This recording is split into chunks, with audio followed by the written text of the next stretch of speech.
2025 December 16 Siraj editorial.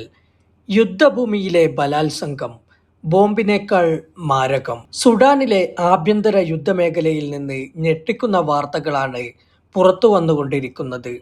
യുദ്ധത്തിൽ Sudan സ്ത്രീകൾ വൻതോതിൽ ഇരകളാക്കപ്പെടുന്നതായി വനിതാ സംഘടനയായ strategic initiative for women in the horn of Africa SIHA പുറത്തുവിട്ട അന്വേഷണ റിപ്പോർട്ട് വെളിപ്പെടുത്തുന്നു.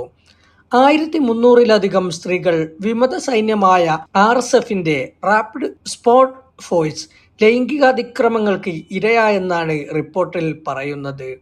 ഭൂരിഭാഗവും ബലാത്സംഗമാണ്. 4 വയസ്സുള്ള പെൺകുട്ടികളടക്കം പീഡനത്തിനിരയായി. ലൈംഗികാതിക്രമത്തെ RSF വ്യവസ്ഥാപിത ആയുധമായി ഉപയോഗപ്പെടുത്തിക്കൊണ്ടിരിക്കുകയാണ്. സുഡാൻ ആഭ്യന്തര യുദ്ധത്തിലെ മാത്രം സവിശേഷതയല്ല എതിർചേരിയിലെ സ്ത്രീകൾക്കെതിരായ അതിക്രമം. ചരിത്രത്തിലുടനീളം യുദ്ധങ്ങളിലും ആഭ്യന്തര കലാപങ്ങളിലും നിരപരാധികളായ സ്ത്രീകൾ ഇരകളാക്കപ്പെട്ടിട്ടുണ്ട്.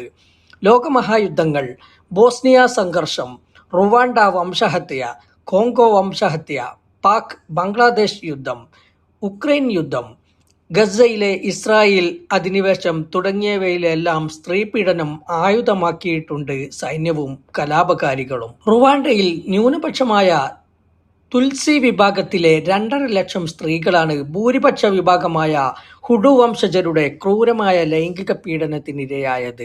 ഇവരിൽ 30% പേർ കൊല്ലപ്പെട്ടു. അമേരിക്കൻ പ്രസിദ്ധീകരണമായ പബ്ലിക് ഹെൽത്തിന്റെ കണക്ക് പ്രകാരം ദിനംപ്രതി 1500 സ്ത്രീകളാണ് കോങ്കോ വംശീയ കലാപകാലത്ത് പീഡനത്തിനിരയായത്. 20 കൊല്ലം കൊണ്ട് ഇവിടെ മരിച്ചു വീണ 40 ലക്ഷം പേരിൽ 12% പെൺകുട്ടികളും ബലാത്സംഗത്തിനിരയായവരാണ്. ബോസ്നിയയിൽ മാനഭംഗത്തിനിരയായ സ്ത്രീകളെ കണ്ട് സംസാരിച്ച പ്രമുഖ എഴുത്തുകാരി അലക്സാൻഡ്ര സ്റ്റിഗ്മയർ ഇതുമായി ബന്ധപ്പെട്ട് മാസ് റേപ്പ് എന്ന പേരിൽ പുസ്തകം പ്രസിദ്ധീകരിച്ചിട്ടുണ്ട്. ബോസ്നിയൻ സ്ത്രീകൾ അവരുടെ അനുഭവങ്ങൾ വിവരിക്കുന്നതിങ്ങനെ: തങ്ങളുടെ പുരുഷന്മാരെ നിരനിരയായി വാഹനത്തിൽ കയറ്റിക്കൊണ്ടുപോയ ശേഷം പിന്നീടൊരു വിവരവുമില്ല. അവരെയെല്ലാം സൈന്യം കൊന്നു. തുടർന്ന് വീടുകളിലേക്ക് കടന്നുവന്ന പട്ടാളക്കാർ തോക്ക് ചൂണ്ടി ഭീഷണിപ്പെടുത്തി തങ്ങളെ ബലാത്സംഗം ചെയ്തു. ഞങ്ങൾക്ക് ചെറുത്തു നിൽക്കാനായില്ല. ഭയം, മാനസിക തകർച്ച, വേദന എല്ലാം കൊണ്ടും ഞങ്ങൾ ജീവച്ഛവങ്ങളായിരുന്നു. 1971 ബംഗ്ലാദേശിന്റെ വിമോചന യുദ്ധകാലത്ത് 1 ലക്ഷത്തോളം സ്ത്രീകളാണ് ലൈംഗികമായി പീഡിപ്പിക്കപ്പെട്ടത്. പാക് സൈന്യവും പാക് അനുകൂല ജമാഅത്തെ ഇസ്ലാമി പ്രവർത്തകരും ചേർന്നു നടത്തിയ ബലാത്സംഗത്തിൽ ബംഗ്ലാദേശിൽ 25,000-ഓളം കുട്ടികൾ ജനിച്ചു. മുലപ്പാൽ കിട്ടാതെ ഈ കുട്ടികൾ കരഞ്ഞു മരിക്കേണ്ടി വന്ന സംഭവം ബംഗ്ലാദേശിലെ വംശീയ കലാപത്തെ ചരിത്രത്തിലെ ഏറ്റവും ഇരുണ്ട സംഭവങ്ങളിൽ ഒന്നാക്കി മാറ്റുന്നു. യുക്രൈനിലെ അധിനിവേശം നടത്തിയ റഷ്യൻ സേനയും ഗസയിൽ ഇസ്രായേൽ സൈന്യവും ബലാത്സംഗം യുദ്ധായുധമായി പ്രയോഗിച്ചു.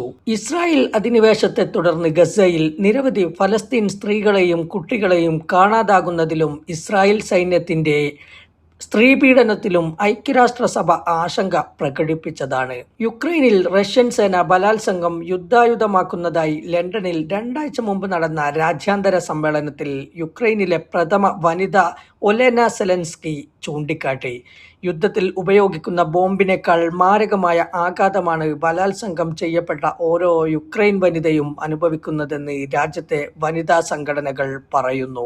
ഭൗമരാഷ്ട്രീയ സംഘർഷമാണ് യുദ്ധങ്ങളെങ്കിലും സ്ത്രീകൾ വൻതോതിൽ ഇരകളാക്കപ്പെടുന്നു. ബോംബുകളുടെ കാതടപ്പിക്കുന്ന ശബ്ദത്തിനിടയിൽ അതിർത്തിയുടെയും അധികാരത്തിന്റെയും പേരിൽ സ്ത്രീ ശരീരങ്ങൾ യുദ്ധോപകരണമായി ഉപയോഗിക്കപ്പെടുന്നു. വീട് നഷ്ടപ്പെട്ട് അഭയാർത്ഥി ക്യാമ്പുകളിൽ എത്തുന്ന സ്ത്രീകൾ പോലും സുരക്ഷിതരല്ല. ചെക്ക് പോയിന്റുകളും തടങ്കൽ കേന്ദ്രങ്ങളും സഹായ വിതരണ കേന്ദ്രങ്ങളുമെല്ലാം പീഡന കേന്ദ്രങ്ങളായി മാറുന്നു. അവിചാരിതമായി സംഭവിക്കുന്നതല്ല യുദ്ധവേളയിലെ ബലാത്സംഗവും സ്ത്രീപീഡനവും. ഇതൊരു ആസൂത്രിതമായ യുദ്ധതന്ത്രമാണ്. ഭയം, അപമാനം, ആത്മവിശ്വാസം തകർക്കൽ, വംശീയനാശം തുടങ്ങിയവയാണ് ഇതിലൂടെ ലക്ഷ്യമാക്കുന്നത്. എതിർ വിഭാഗത്തെ ഇത് മാനസികമായി തളർത്തുകയും യുദ്ധത്തിന്റെ ഗതിയെ അത് ബാധിക്കുകയും ചെയ്യുന്നു. അന്താരാഷ്ട്ര സമൂഹത്തിന്റെ നിലപാട് ഇക്കാര്യത്തിൽ കപടമാണ്.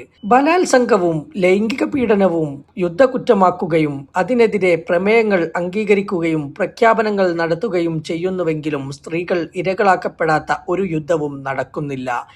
സ്ത്രീകൾക്കെതിരായ യുദ്ധക്കുറ്റങ്ങളിൽ ശിക്ഷിക്കപ്പെടുന്നത് അപൂർവവും. മനുഷ്യാവകാശങ്ങളെക്കുറിച്ചുള്ള ഉത്തരവാദപ്പെട്ടവരുടെ സംസാരം കേവലം പൊള്ള. പീഡനത്തിന് ഇരയായ സ്ത്രീകൾ വീണ്ടും ജീവിക്കാൻ ശ്രമിക്കുമ്പോൾ സമൂഹവും ഉത്തരവാദപ്പെട്ടവരും അവരെ ചേർത്തുപിടിക്കുന്നില്ല. കുറ്റവാളികൾ അധികാരത്തിന്റെ സുരക്ഷിത മതിലുകൾക്കുള്ളിൽ സുഖമായി ജീവിക്കുമ്പോൾ ഇരകൾ അപമാനിതരായി ദുരിത ജീവിതം നയിക്കാൻ നിർബന്ധിതരാകുന്നു. അവരെ കാത്തിരിക്കുന്നത് നീതിയോ ആശ്വാസവചനങ്ങളോ അല്ല, മറിച്ച് കുത്തുവാക്കുകളും കുറ്റപ്പെടുത്തലുകളുമാണ്.